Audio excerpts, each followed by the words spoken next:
Bismillahirrahmanirrahim. Alhamdulillahirabbil alamin maliki yaumiddin iyyaka na'budu wa iyyaka nasta'in ihdinas siratal mustaqim siratal ladzina an'amta 'alaihim ghairil maghdubi 'alaihim waladdallin. Amin. A'udzu billahi minasyaitonir rajim. Bismillahirrahmanirrahim.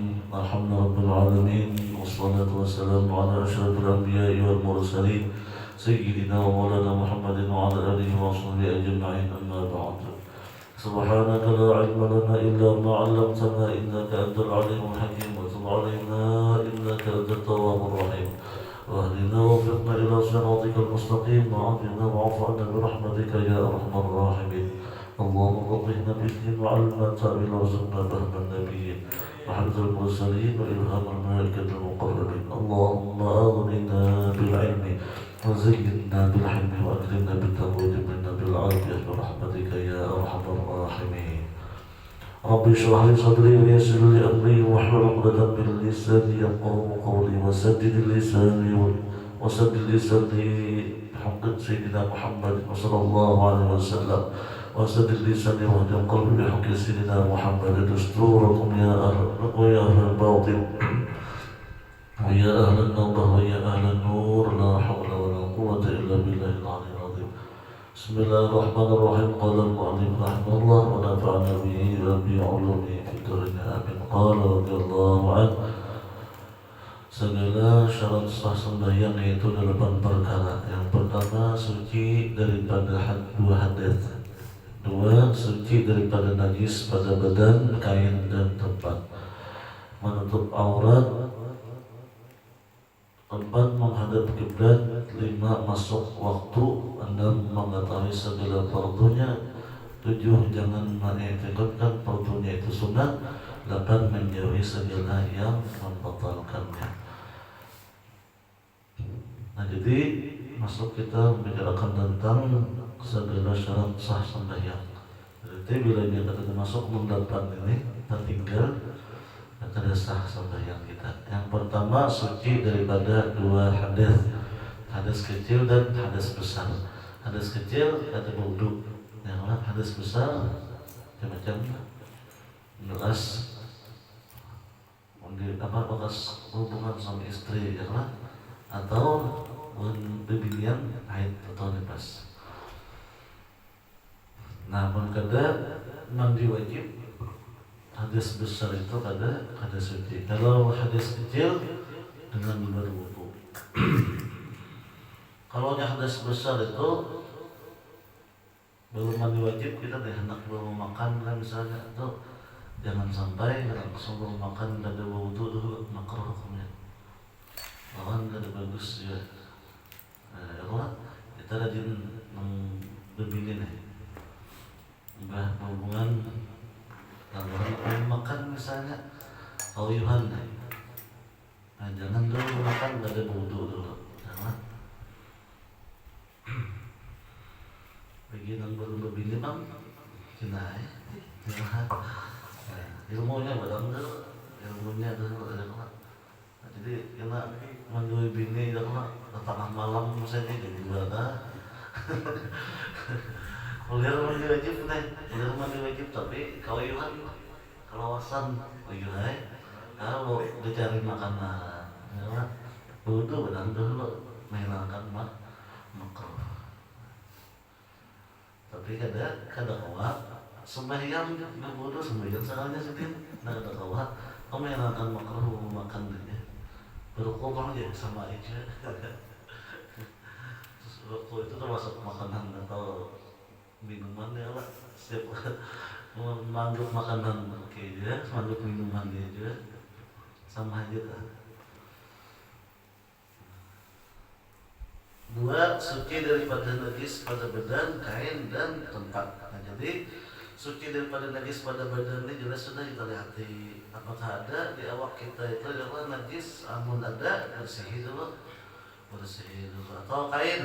Makanya kada kau sembarang sebelum kita sudah di awal pembicaraan kita ini adalah masalah bertetapas itu harus bujur ya kalau namun kada bujur 1000 kali 15 masih ada lagi najisnya karena salah caranya. Nah, mau ulangi itu pulang kada maju-maju pelajaran. Nah, cukup diputar rekamannya ya lah ada dari dia ya lah. Dan tempat ini apa nang santok apa nang tersentuh di waktu kita sembahyang kemarinnya tempat ada nang tempat itu misalnya kalau sembahyang di sini berarti seberataan ini lah tempat ada apa nang tergawil tersentuh waktu kita sembahyang itulah tempat namanya itu harus suci. Anda tadi cacak gugur ya kalau aja menghindar jangan sampai jangan lupa bernajis ada tadi cacak bisa jaga sampai sembahyang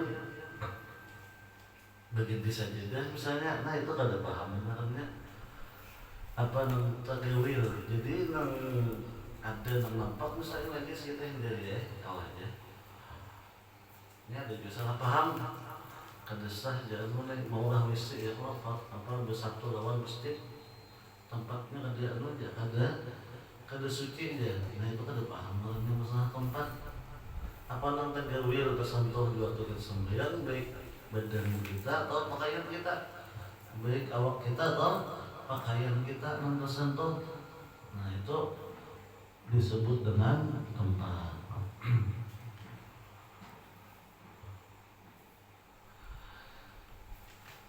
Tiga, menutup aurat. Aurat lakian itu nyaman ya kalau aurat bibinyan itu. Kita ada di sini kita lanjutkan aja supaya kita maju ya. Sebenarnya sudah hanya halaman 16. 4, menghadap kiblat. 5, masuk waktu.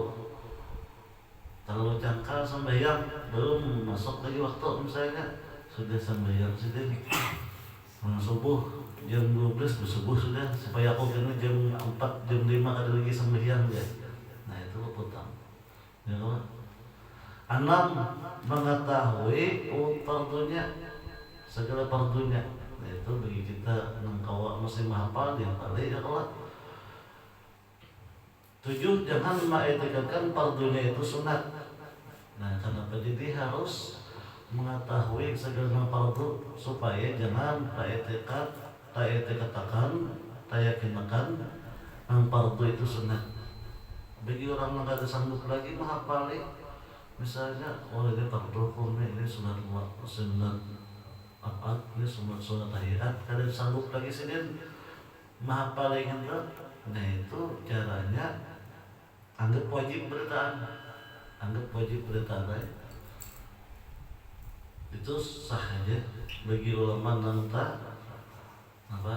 lama sedikit jangan kada keras benar kada kawan bang harus hafal maka jika ditakuni itu hafal nang wajibnya rukun kaulinya ya kalau berapa rukun fi'linya berapa itu harus hafal beritaan antara keras itu rukun kaulinya 1 rukun kaulinya 5 rukun fi'linya harus hafal gawian dan wajib itu nang lebih kuat walaupun ada aja nangaran fikih itu luas disidin dan ulama nang kada keras benar ayuha bilanya kada hafal sah aja sembahyangnya bilanya sidin menganggap nang sunat itu wajib beritaan. Nyatanya dulu bilanya itu ya Allah kada betah tinggal dulu takunin nang cucu kayak boleh ditah apa hukumnya wajib sidin beritaan pokoknya wajib belum sembahyang itu bacaannya duriannya. Bila sidin banggapan itu berarti sidin tidak pernah meninggal.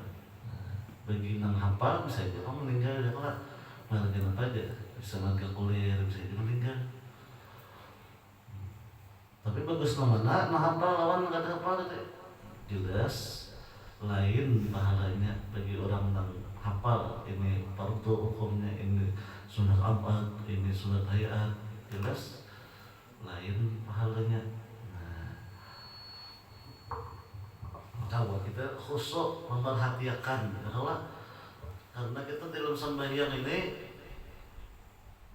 tingkatan kita orang awam khusyuknya itu memerhatikan ini fardu mengatakan nih yang digawe ini fardu ini sunat memerhatikan bacaan yang dibaca pulang. Nah itu sudah dipadahkan khusyuk. Kita sembahyang orang awam nih. Nah, jadi harus sadar nang kita gawe itu harus sadar kada nang ya bang ya kalau harus sadar untung berucap nih maka sadar sudah kata aku belum membaca Fatihah nih sadar.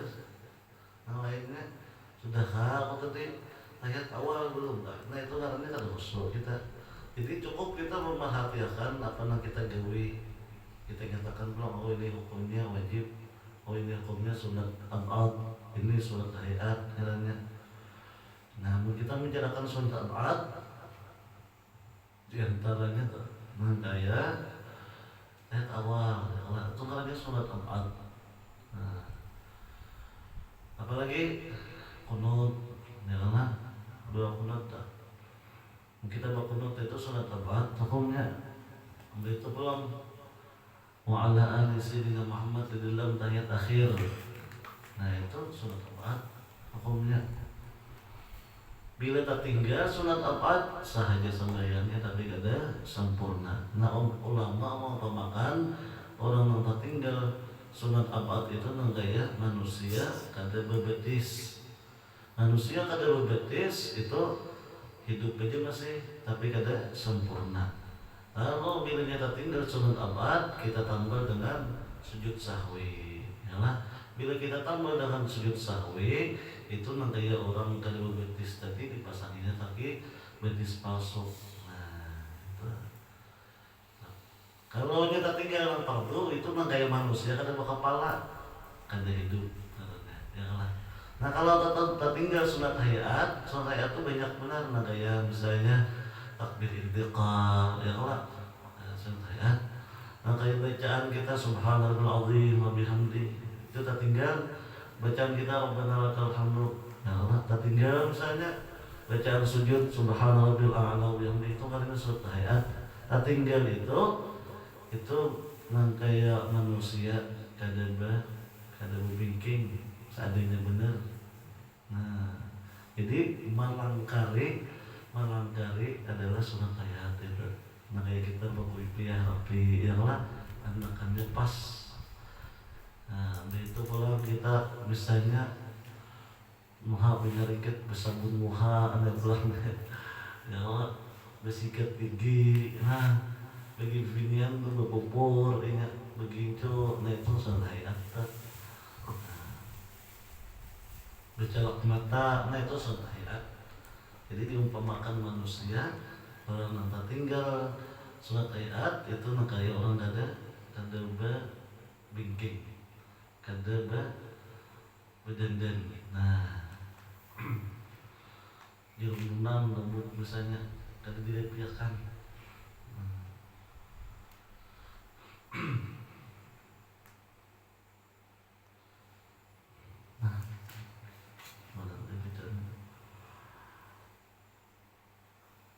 Depan menjauhi segala yang membatalkannya.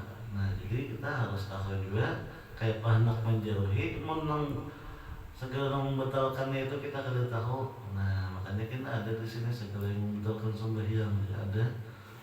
Nah, ada kita penjelasannya. Segala aurat laki-laki itu antara pusat dan lutut dan di dalam sembahyang atau selainnya. Jadi sama aja. Kita tuh jangan di dalam sembahyang aja. Di dalam sembahyang kita kawas sudah menjaga aurat kita. Makanya didikan kita yang paling bagus itu paling halal itu adalah sembahyang. Sembahyang bisa menjaga aurat. Di luar sembahyang harus bisa aja menjaga aurat. Nah, apalagi beginian. Nah, kebanyakannya sembahyang bagus, sudah majelis bagus, sudah pakaian. Di luar itu sekalinya membuka. Nah, apalagi kita bisa bini ya Allah yang dijaga benar bini jangan sampai membuka aurat di hadapan orang lain kada halal memandangnya.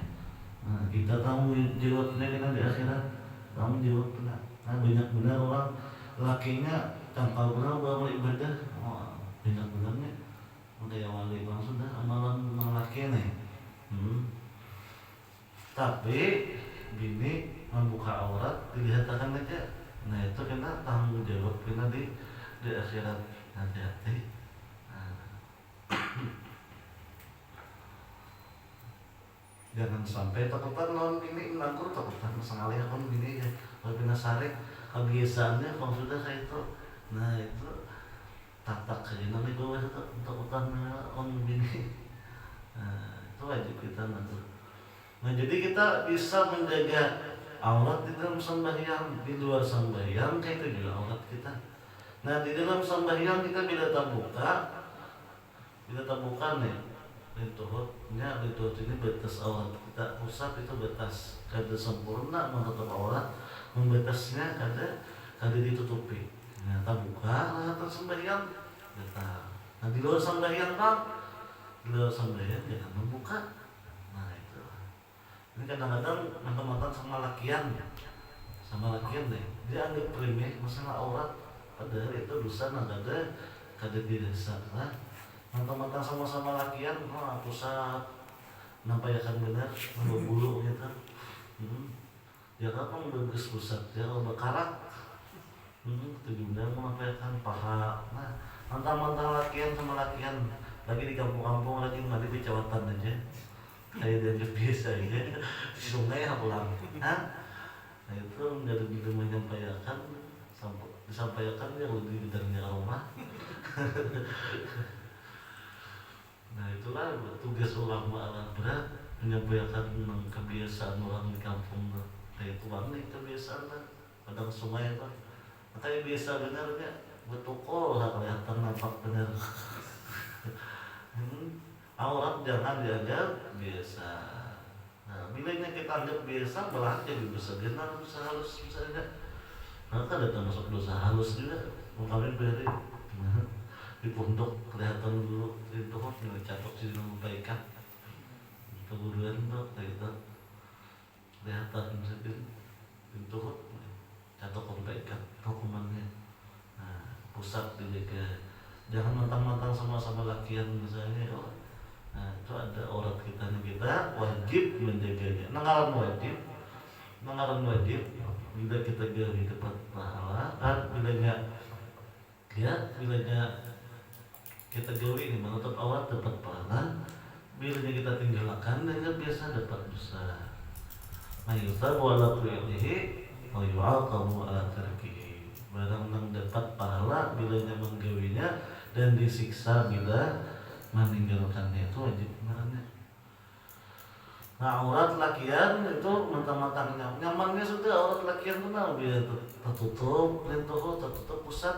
Nah itu sudah kita menutup aurat. Jalannya itu gagal juga masih. Ya Allah, gagal juga masih. Sembahyang misalnya kamapan ya Allah, kamapan nih. Boleh lu memakai gamis makin hemat. Ya Allah, cari ya selawan terpanjang. Nanti tutup pusat, sekelilingan lah, jangan di sini tutup, di sini dikasih ini lah. Soalnya belakang itu kelihatan, lalu bener burit, nah itu ada sekelilingan rata, sekelilingan tutup. Nah terus akan pada pusat pas rata sampai sekeliling sini. Nah